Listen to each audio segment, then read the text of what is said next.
আমাদের প্রিয় নবী সাল্লাল্লাহু আলাইহি সাল্লামের দাম্পত্য জীবনে কিন্তু টুনটান সমস্যা হয়েছে।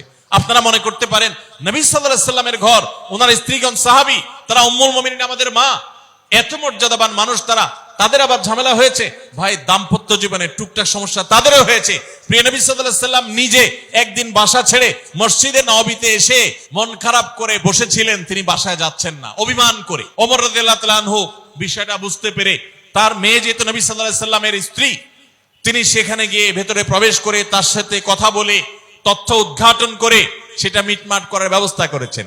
স্বয়ং নবী করিম সাল্লাল্লাহু আলাইহি সাল্লামের জামাতা, ইসলামের চতুর্থ খলিফা আলী রাদিয়াল্লাহু তাআলা আনহু, তার মতো এত মর্যাদাবান মানুষ, তার ঘরে স্ত্রী হিসাবে আছেন কে?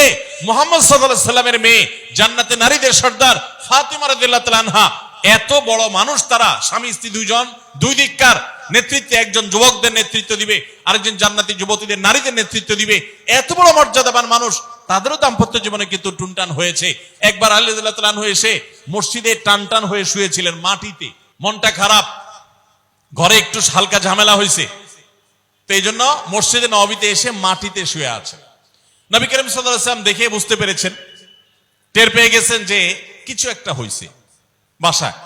তখন তিনি জামাইকে ডেকে বললেন, কমিয়া আবা তুরাব, এ মাটির বাপ, মাটিতে শুয়ে আছেন, এজন্য রসিকতা করে বললেন, এ মাটির বাপ, উঠো, দাঁড়াও, দেখি কি হয়েছে বলো। ভাইরা আমার, দাম্পত্য জীবনে টুকটাক সমস্যা হবেই হবে। যারা বিয়ে করেন নাই আগে থেকে প্রস্তুত থাকেন, বুকে পিঠে ছালার বস্তা সব বেঁধে রেডি থাকেন। বিশেষ করে সময় যেভাবে গড়াচ্ছে, তাতে করে সামনে থেকে হেলমেট পরেও যাওয়া লাগতে পারে।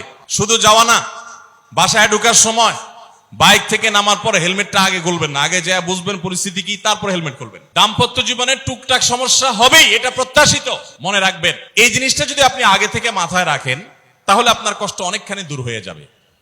আমরা অনেকে আকাশ থেকে নেমে পড়ি, কি বলে, এত বড় সাহস, এই কথা বলতে পারে কেন? ভাই আশ্চর্য হচ্ছেন কেন? এর চেয়ে বেশি কথা বলতে পারে, মাথা বাড়ি মারছে, আরে ভাই ছুরি মারে নাই যে শোকর আদায় করে, বুঝেন নাই কথা?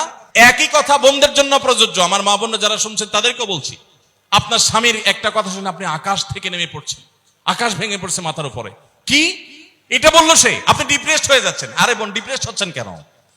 এটা কেন? আরো শক্ত কথা আপনাকে বলতে পারে, এটা আপনি মাথায় রাখেন। কারণ দিন শেষে তিনি মানুষ, তার ভুল হতে পারে, একটা সময় তিনি তার ভুল বুঝতে পারেন। দাম্পত্য জীবনে যদি স্বামী স্ত্রী উভয়ে যদি ধৈর্যশীল না হয়, সবরকারী না হয়, হুটহাট রিয়াকশন করে ফেলে, কখনো দাম্পত্য জীবনে সুখী হওয়া সম্ভব নয়।